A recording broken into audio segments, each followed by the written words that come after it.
પાટણના ચાણસ્માના જીલિયા ગામ પહોંચી વીટીવી ન્યૂઝની ટીમ. લુખ્ખા તત્વોએ કરેલી તોડફોડના દ્રશ્યો વીટીવી ન્યૂઝની ટીમના કેમેરામાં કેદ. ફાર્મ હાઉસના ગેટ પર અસામાજિક તત્વોએ તોડફોડ કરી હતી.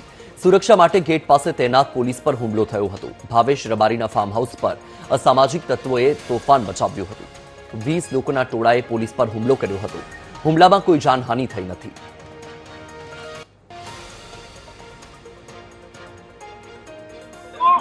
બે દિવસમાં ઠાકોર બહાર ગામ અને કેટલી નુકસાની પહોંચાડી છે? નુકસાન તો કઈ ગેટ ઉપર ખાલી તોડફોડ થઈ ગઈ છે. કેટલા લોકો હતા અંદાજે? અંદાજે અમે હતા ને પણ હશે 10-15 જેવા. અને પોલીસ માગેલી હતી ખરી? પોલીસ હવે હતી તો પણ એ લોકો આવ્યા? તો પણ અત્યારે શું કાર્યવાહી કરી છે? અત્યારે તો હવે એ ફરાર છે કદાચ, હવે કોઈ આવતું નહીં. બરોબર. અને ફાર્મ હાઉસ કોનું છે?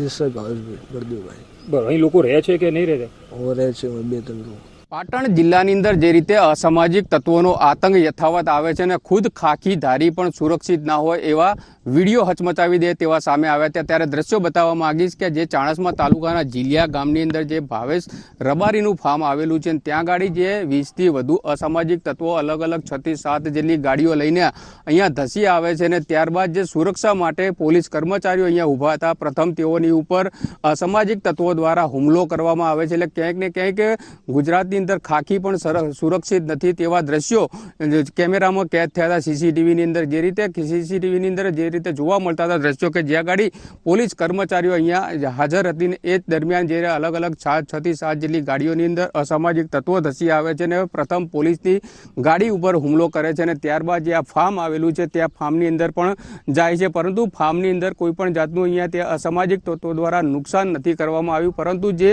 સુરક્ષા માટે પોલીસ કર્મચારીઓ અહીંયા હાજર હતા તેઓની ઉપર તેઓએ હુમલો કરવામાં આવ્યો. એટલે કહી શકાય કે કાયદો અને વ્યવસ્થા જેની જવાબદારી છે તે ખાખી ધારીઓ પણ ક્યાંક ને ક્યાંક અસામાજિક તત્વોનો શિકાર બન્યા છે, ભોગ બન્યા છે એવા શબ્દો પણ કહી શકાય. કારણ કે પોલીસ કર્મચારીઓ ઉપર જે રીતે અસામાજિક તત્વો આ રીતનો આતંક મચાવે એ રીતના જે રીતે વિડીયો જોવા મળતા હતા કે તેની અંદર તેઓ દ્વારા હુમલો કરવામાં આવે છે. અને જે સૌથી મહત્વની બાબત છે કે પાટણ જિલ્લાની અંદર છેલ્લા 1 સપ્તાહની અંદર 2 મર્ડરની ઘટના ઘટી છે, તેની સાઈ પણ હજુ સુકાણી નથી. ત્યારે ફરી એક વખત સમગ્ર ગુજરાતને હચમચાવી દે તેવા દ્રશ્યો જોવા મળતા હતા કે જે અસામાજિક તત્વો છે પોલીસ ઉપર હુમલો કરે છે અને પોલીસને પણ પોતાની જાન બચાવીને અહીંથી ભાગવાની ફરજ પડી હતી. એટલે ક્યાંક ને કંઈક પોલીસ કર્મચારીઓ ઉપર પણ અનેક સવાલો ઉઠી રહ્યા છે કે પોલીસ કર્મચારીઓ જે અસામાજિક તત્વોને ક્યાંક ને કંઈક છાવરતી હોય, કારણ કે પોલીસ ઉપર હુમલો કરવામાં આવે છે તેમ છતાં ઘટનાને 72 કલાકનો જેટલો સમય વીતવા આવ્યો તેમ છતાં હજુ સુધી એક પણ જે અસામાજિક તત્વો છે તેઓને પોલીસે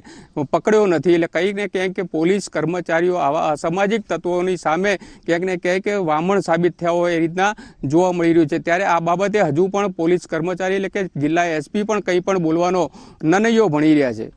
ભરત પ્રજાપતિ, વીટીવી ન્યૂઝ, પાટણ.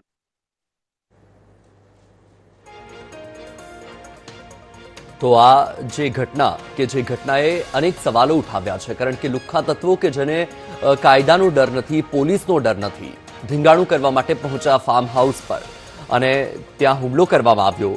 ત્યાં પોલીસ કર્મચારીઓ પણ ઉપસ્થિત હતા અને પોલીસ કર્મચારીઓએ પોતાનો જીવ બચાવવા માટે ત્યાંથી ભાગવું પડ્યું. જો કે સૌથી રાહતની વાત તો એ છે કે આ હુમલામાં કોઈ જાનહાનિ થઈ નથી, પણ સામે સવાલ સુરક્ષા સામે ઉઠી રહ્યો છે કે શું લુખ્ખાઓને ખાખી વર્દીનો પણ કોઈ ડર નથી?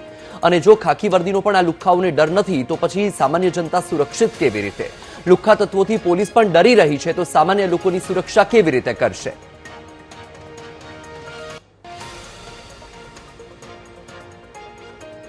તો પાટણના ચાણસ્મામાં લુખ્ખાઓની આતંક મુદ્દે પોલીસે પ્રતિક્રિયા આપી છે. હુમલા અંગે પોલીસને પહેલેથી જ જાણ હતી. પોલીસ સ્થળ પર પહોંચી ત્યારે ત્યાં કોઈ ન હતું. થોડા સમય પછી કારના કાફલા સાથે લુખ્ખા તત્વો આવ્યા હતા. ડીવાયએસપીએ આ નિવેદન આપ્યું છે. 2 વાહનો અને પોલીસના કર્મચારીઓ પહેલેથી જ સ્થળ પર હાજર હતા.